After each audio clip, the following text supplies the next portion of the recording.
to the CECIMO interview on education and training.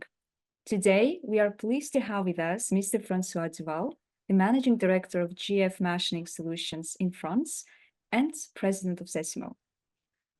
My first question, Mr. Duval, is we have seen that CECIMO Skills Report has highlighted the training the workforce can be quite time-consuming and a bit costly, thus impacting production processes and market competitiveness.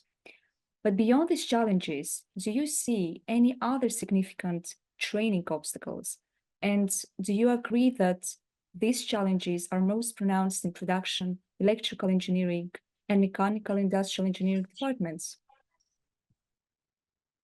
For sure, that's really I would say the challenge we face when it comes to training. But I would say that the other obstacles that we meet are to start with are the evaluation and the forecasting of the future needs of the company, and that's the first thing.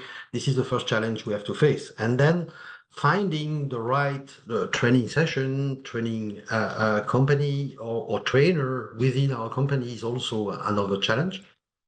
And then I would say agreeing with the employee about his career path is sometimes a challenge as well. As we face we face very often people who do not foresee a long career within our company. I mean, having a long career within one single company is no longer a dream. People envisage their career as a succession of experiences. And when it comes to long-term and costly, as we said, and time-consuming training, it's also a challenge for us to pick the right person.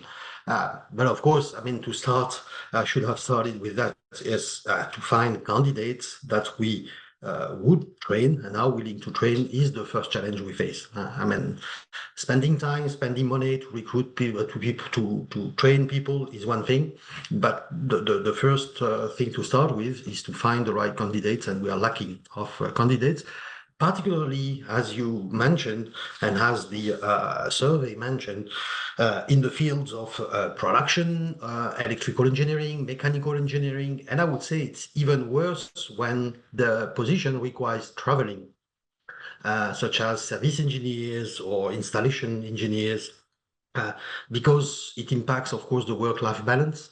And we know that in the new generation, the work-life balance is really a matter they want to focus on.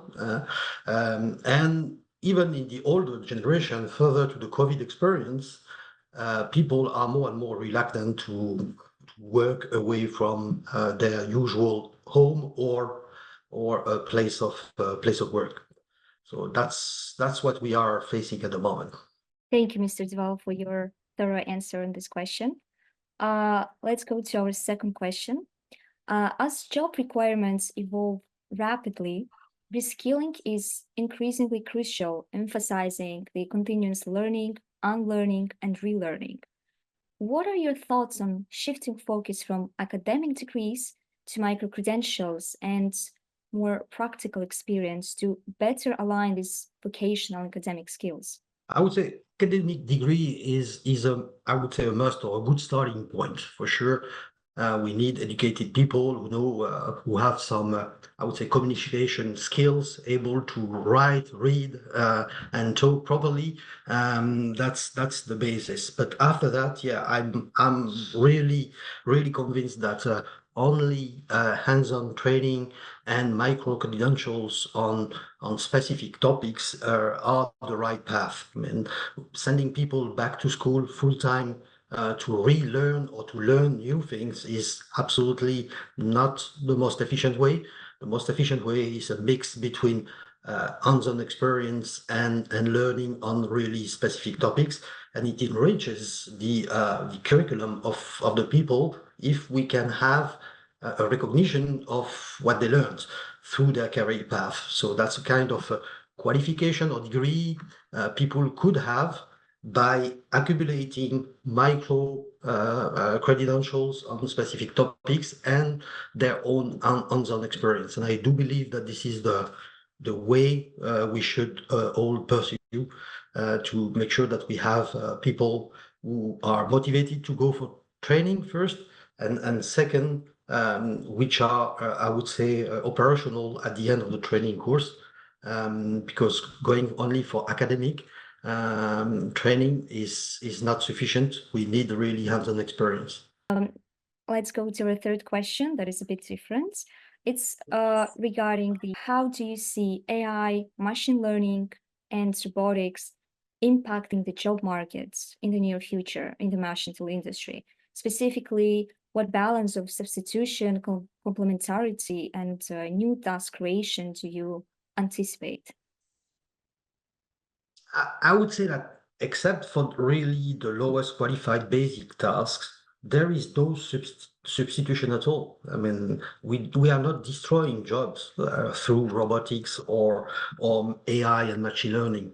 We are just releasing employees with low added value tasks to enable them to concentrate on the most high value added task, to use their brains, to use their capacity to analyze the situation, to improve the processes, to optimize the processes. Therefore, I really see a complementarity and more importantly, a major improvement in the attractiveness for their role.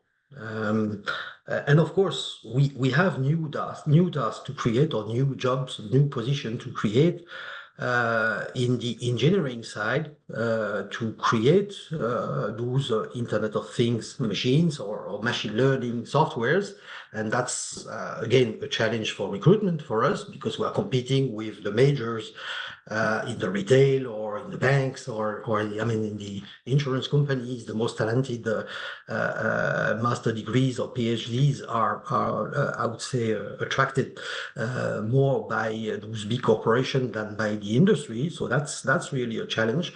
But as soon as you have created this environment, we create really an environment where the employees are released from basic tasks and focused on improving their processes, which should attract them, I think.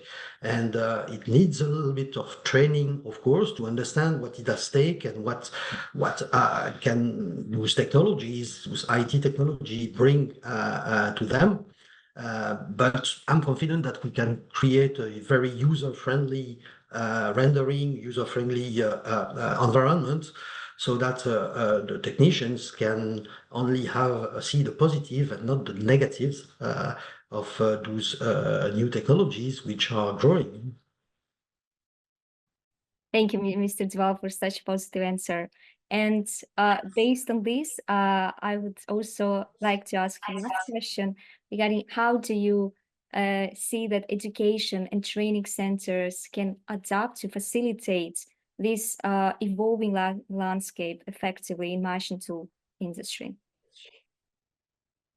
That's a difficult one. I mean, I would say first we have to make sure that we have in those training center, education and training centers, teachers which are coming from the industry, who have a knowledge of the real life and the state of the art of the industry. So I do believe that industry and education should share their resources. Some of my employees should be teachers from time to time, and some of the teachers, permanent teachers of those centers, should come and work for us for a while, so that they keep updated about the technology we use, about the state of the art of the industry. Second, what I see very often is that those training centers are not equipped with state-of-the-art equipment. They have, due to funding issues, they cannot afford to buy or to have in their training centers the latest generation of machines with all the embedded, for example, AI or machine learning softwares, and the 5-axis milling machines of the latest technology with linear motors, etc., etc. It means that at the end of the day, the trainee are trained on equipment which are no longer used in the industry, or at least less and less used in the industry, and they are not updated. So sharing equipment, sharing resources, and bringing education centers and industry together to build I would say the training sessions we need on the appropriate equipment is key. We cannot do it at the European level, I think, unless there is a commitment for each local industry with the local training center to work together and build the appropriate trainings that we need. So it means local partnerships encouraged and maybe funded, at least partly, through incentives, through subsidies. I don't know what are the appropriate tools, but we need support to help those training centers to have the latest technology available and the most talented teachers they can have. We are industrial people, we are not teachers, but I think that we can, under the supervision of, I would say, a strong professional in the teaching area, we can bring our knowledge to the kids, to the trainees in general, and vice versa. We can enrich ourselves mutually by exchanging resources, and of course, when we talk resources, money is at stake, so we need support for that.